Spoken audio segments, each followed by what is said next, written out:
Namaskar. Today we'll be reading chapter 28 of Shri Sai Satcharitra. Sparrows Drawn to Shirdi. Lakshmi Chand, Burhanpur Lady, Megha. Preliminary. Sai is not finite or limited.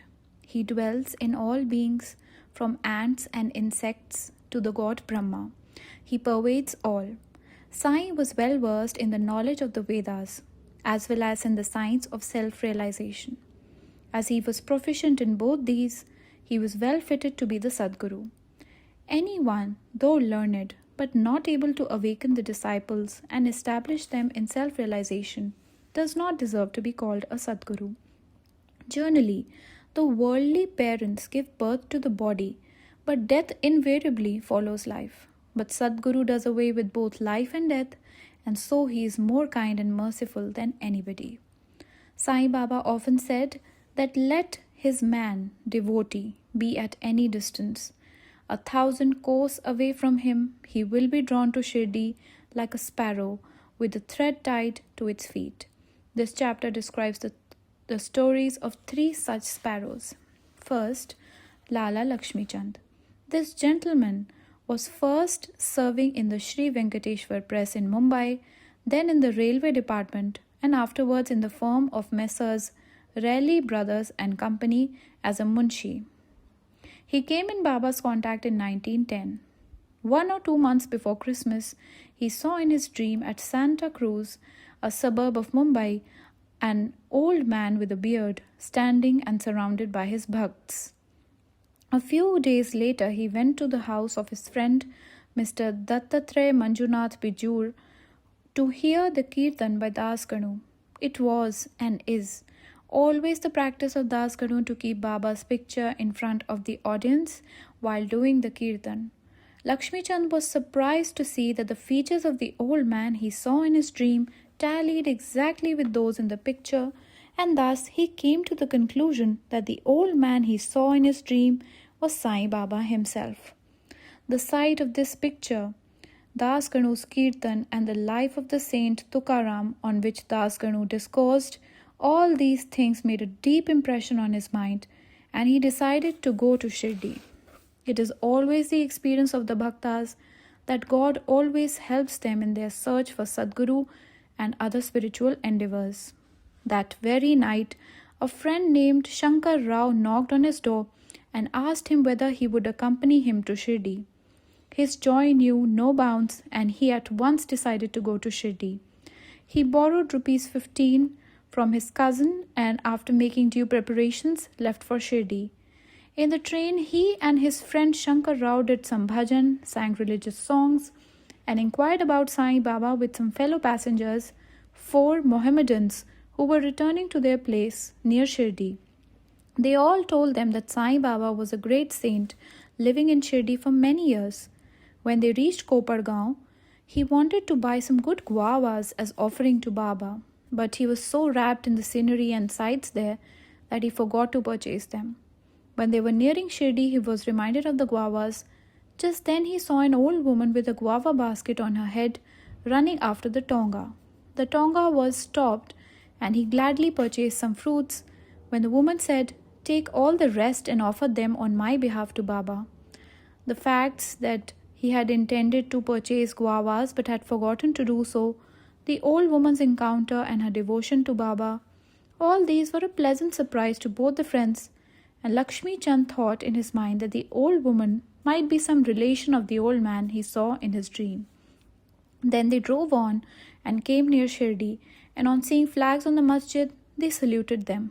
With puja materials in hand, they went to the masjid and worshipped Baba with due ritual. Lakshmi Chand was much loved, much moved, and was extremely happy to see Baba. He wrapped himself around with Baba's feet as a bee with sweet-smelling lotus. Then Baba spoke as follows. "Cunning fellow, he does bhajan on the way and inquires from others. Why ask others? Everything we should see with our own eyes. Where is the necessity to question others? Just think for yourself whether your dream is true or not. Where was the necessity of darshan by taking a loan from a Marwari? Is the heart's desire now satisfied?" Hearing these words, Lakshmi Chand was wonderstruck at Baba's omniscience. He was at a loss to know how Baba came to know about all the things that had happened en route from his house to Shirdi. The chief thing to note in this respect is that Baba never liked people to borrow or take loan for his darshan or celebrating any holiday or making any pilgrimage. Sanza. At noon, when Lakshmi Chand was sitting for meals, he got some sanza, which is wheat pudding, from a devotee as prasad. He was pleased to have it.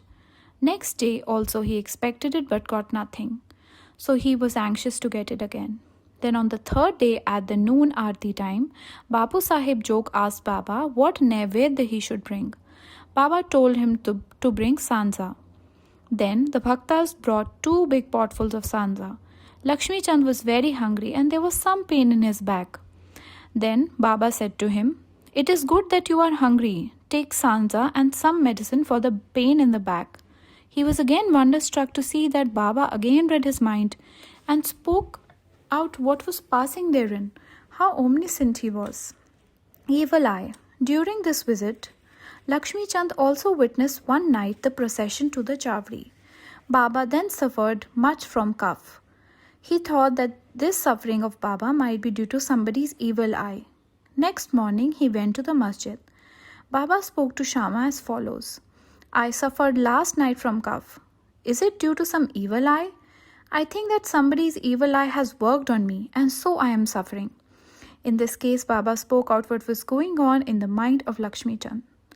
On seeing these proofs of Baba's omniscience and kindness to his bhaktas, he fell prostrate at Baba's feet and said, "I am much blessed with your darshan. Ever be kind and merciful to me and protect me always.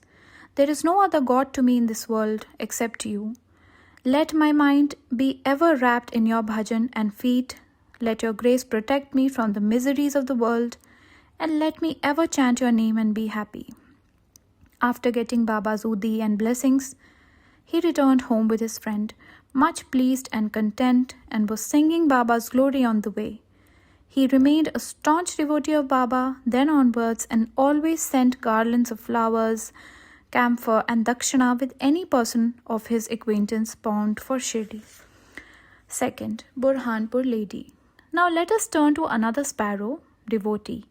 One lady in Burhanpur saw in her dream Sai Baba coming to her door and begging khichdi, that is rice cooked with dal and salt, for his meals. On waking up, she saw nobody at her door. However, she was pleased with the vision and told it to all, including her husband. He was employed in the postal department, and when he was transferred to Akola in Maharashtra, both husband and wife, who were devout persons, decided to go to Shirdi.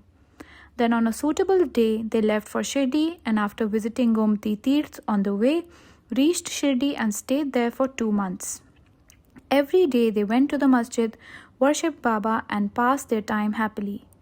The couple came to Shirdi to offer khichdi as naivedya, but for the first 14 days somehow or the other, it could not be offered. The lady did not like this delay or tardiness. Then on the 15th day she came at noon to the masjid with her khichdi. There she found that Baba and others were already sitting for meals and that the curtain was drawn. Nobody dared enter in when the curtain was drawn, but the lady could not wait. She lifted the curtain and entered. Strange to say that Baba seemed that day hungry for khichdi and wanted that thing first, and when the lady came in with the dish, Baba was delighted and began to eat morsel after morsel of khichdi. On seeing the earnestness of Baba in this respect, everybody was wonderstruck, and those who heard the story of khichdi were convinced that his extraordinary love for his devotee. Megha. Now let us go to the third sparrow, Megha of Viramgaon. He was a simple and illiterate Brahmin cook of Rao Bahadur H.V. Sathe. He was a devotee of Shiva and always chanted the 5-syllabled mantra Namah Shivaya.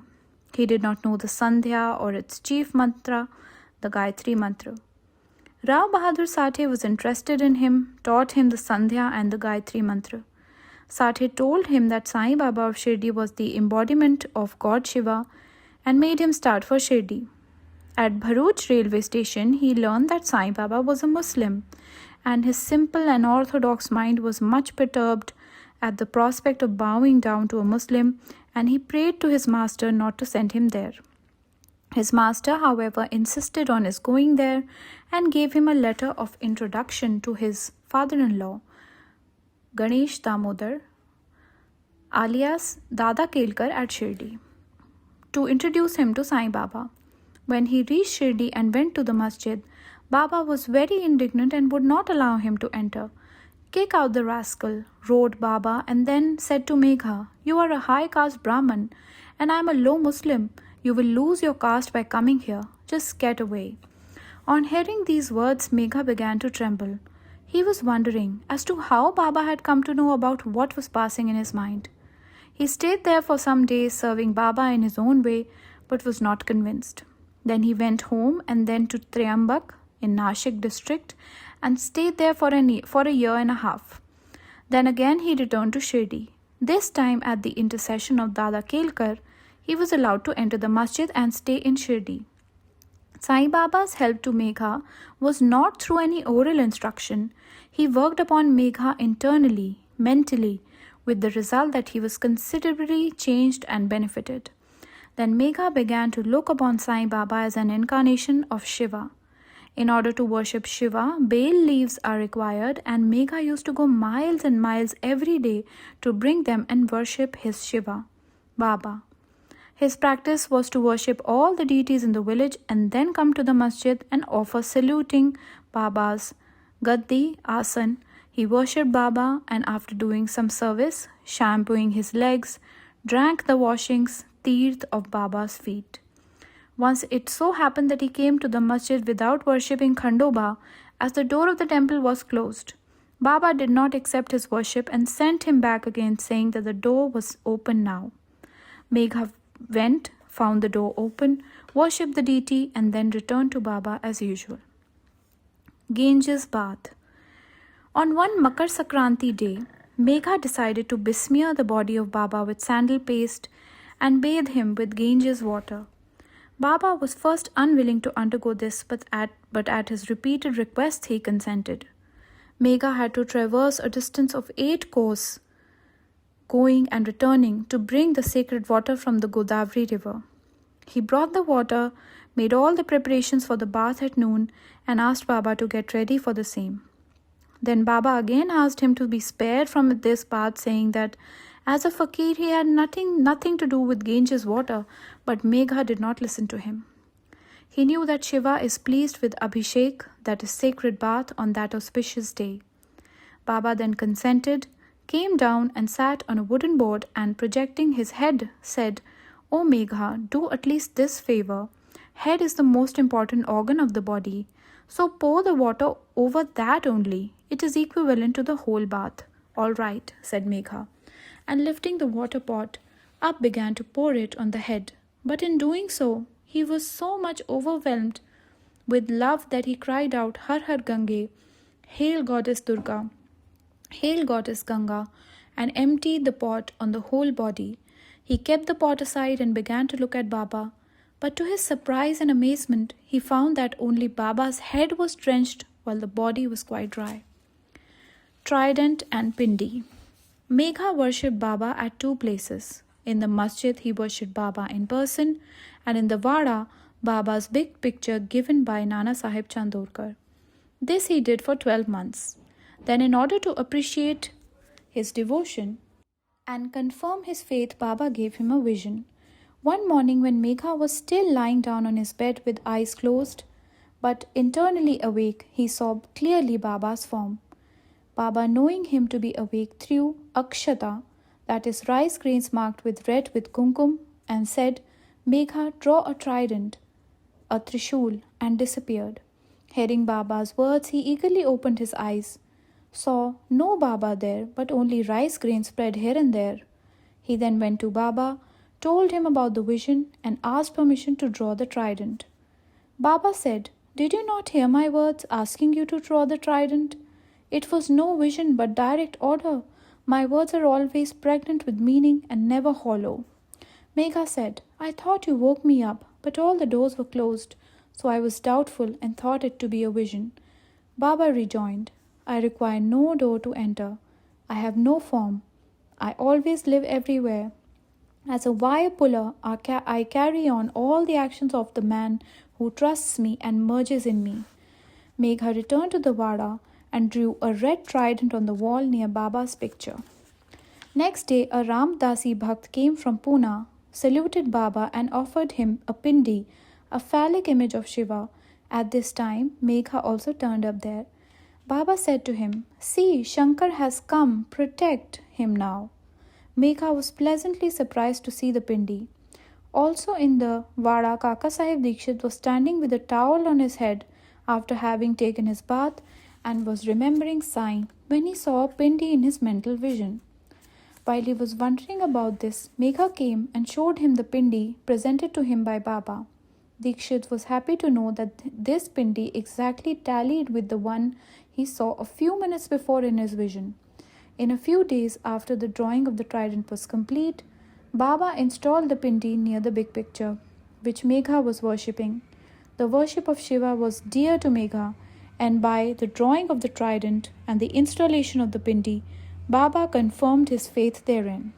After continuous service of Baba for many years, doing regular worship and aarti every noon and evening, Megha passed away in 1912. Then Baba passed his hands over his mortal remains and said, This was a true devotee of mine. Baba also ordered that at his own expense the funeral dinner should be given to the Brahmins, and this order was carried out by Kaka Sahib Dikshit. Bow to Sri Sai, peace be to all. Namaskar, Om Sai Ram.